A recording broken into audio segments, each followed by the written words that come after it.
Le droit au logement est inscrit à l'article 23 de la Constitution belge. Pourtant, nous sommes de plus en plus nombreux à éprouver des difficultés à nous loger décemment en Belgique. Entre augmentation du sans-abrisme, explosion des loyers et des charges, expulsion domiciliaire, surendettement, discrimination ou encore problèmes d'insalubrité, les réalités sont alarmantes. Au départ, donc, j'ai travaillé, j'avais une maison, un immeuble, et j'ai subi un cric-blitz. J'ai perdu tous mes repères. J'ai déposé mon bilan, j'ai divorcé, donc le système a fait que nous n'ayons pas pris mes précautions, donc je me suis retrouvé à la rue. Une personne ne peut pas trouver une vie stable, se stabiliser, améliorer sa vie, sa qualité de vie, si elle n'a pas un endroit où se poser. Je pense que les personnes, on a un premier espace vital que c'est notre corps. C'est à travers de lui qu'on est intégré à la société, qu'on parle aux autres.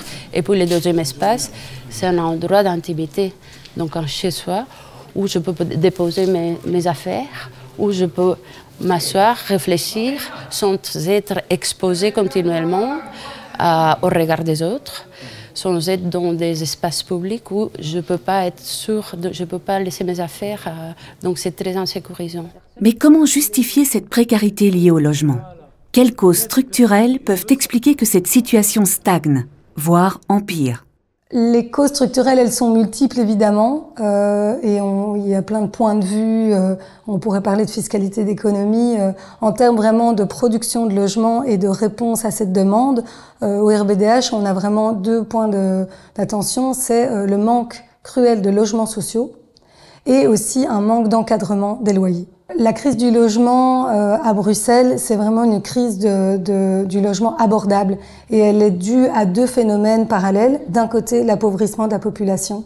On sait qu'il y a un gros tiers de la population bruxelloise qui vient dessous du seuil de pauvreté et en parallèle, on a vraiment une explosion des prix de l'achat ou de la location. On dit souvent que c'est une question d'offre et de demande. En fait, on produit assez de logements, mais on ne produit pas pour la majorité des gens qui cherchent. Concrètement, on peut observer plusieurs causes structurelles qui impactent dramatiquement le quotidien de plusieurs milliers de personnes. D'une part, on constate un système belge global marqué par des profondes injustices sociales. Les richesses sont réparties de façons inégales et cela provoque une segmentation du marché immobilier belge, accentuant par la même occasion les inégalités. D'autre part, il y a un manque de vision globale et structurelle en matière de logement. Les institutions travaillent chacune de leur côté et prennent des décisions sans se consulter. Ce manque de concertation se fait d'ailleurs sentir au niveau des aides institutionnelles, souvent insuffisantes et qui ne répondent pas aux problèmes de la précarité au logement sur le long terme. Ces différentes causes ont un impact important sur le quotidien des ménages, entre risque de surendettement, précarité énergétique, voire parfois risque d'expulsion. On a aussi beaucoup d'impact sur tout ce qui est des besoins fondamentaux comme l'alimentation, comme la santé, comme l'éducation, qui du coup passent après le logement. Face à ces problèmes, des associations permettent chaque jour aux personnes en difficulté de logement de répondre à certains besoins essentiels, comme l'hygiène ou le lien social. Donc la Petite Bouée, son objectif, sa mission, c'est donner un espace où les personnes qui n'ont pas de logement ou qui ont des difficultés à l'accès au logement ou des logements précaires puissent venir et satisfaire des besoins fondamentaux, comme c'est prendre une douche, laver ses habits, prendre un café, papoter, rencontrer d'autres personnes, être entendu et passer un moment. Je pense qu'ici, on répond à un besoin qui est criant. On voit que ce n'est pas assez. C'est pour ça qu'on doit travailler en réseau. C'est pour ça qu'on doit demander plus de logements, qu'on doit demander aux politiques. Attention, ça ne suffit pas de pouvoir se donner une douche. Il y a beaucoup d'autres choses à faire pour aider les personnes qui sont en souffrance. Si elles sont essentielles, des initiatives comme ce centre d'accueil ne suffisent pas pour qu'un changement global s'opère. Il faut garantir durablement le droit à un habitat de qualité. Des revendications portées par le secteur depuis longtemps.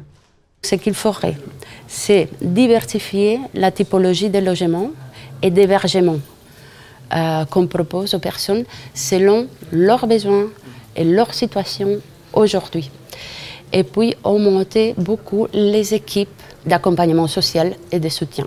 Je pense qu'il y a une autre dimension que pour le moment on ne tient pas beaucoup en compte, mais qu'elle est essentielle dans cette transition sociale, que c'est l'implication de la communauté. On oublie souvent que le droit au logement, donc à l'accès à un logement abordable et décent, il fait vraiment partie de notre Constitution. Il est inscrit à l'article 23 de la Constitution. Et pour pouvoir faire respecter ce droit, il faut réglementer. Et donc tant qu'on n'encadrera pas ça, qu'on régulera pas ça, on ne pourra pas garantir l'accès à un logement décent et abordable pour toutes et tous. Pour lutter contre la précarité liée au logement, des solutions concrètes et structurelles sont nécessaires. Cela passe notamment par un encadrement des loyers pour limiter la flambée des prix et revenir à un marché cohérent.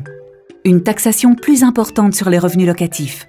Une régulation des charges afin d'endiguer le problème de précarité énergétique.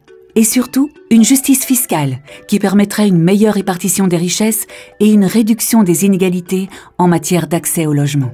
Donc là, c'est clairement le moment d'avoir une conscientisation massive des habitants, des citoyens, citoyennes qui sont confrontés de plus en plus à ces difficultés à se loger. Et c'est ça qui va pouvoir petit à petit faire changer les choses. Il y a moyen d'exiger des choses aussi au niveau politique et comprendre les enjeux, comprendre les structures, les mécanismes au niveau spéculatif, au niveau de l'encadrement de ce marché-là. C'est, je pense, la clé pour pouvoir revendiquer et pour pouvoir construire ensemble des pistes de solutions qui fonctionnent et qui correspondent aux besoins de tout le monde dans la société. Action Vivre Ensemble met un point d'honneur à soutenir le travail des mouvements et projets de la société civile qui luttent au quotidien aux côtés des personnes les plus démunies. Il est temps de remettre les habitants au centre.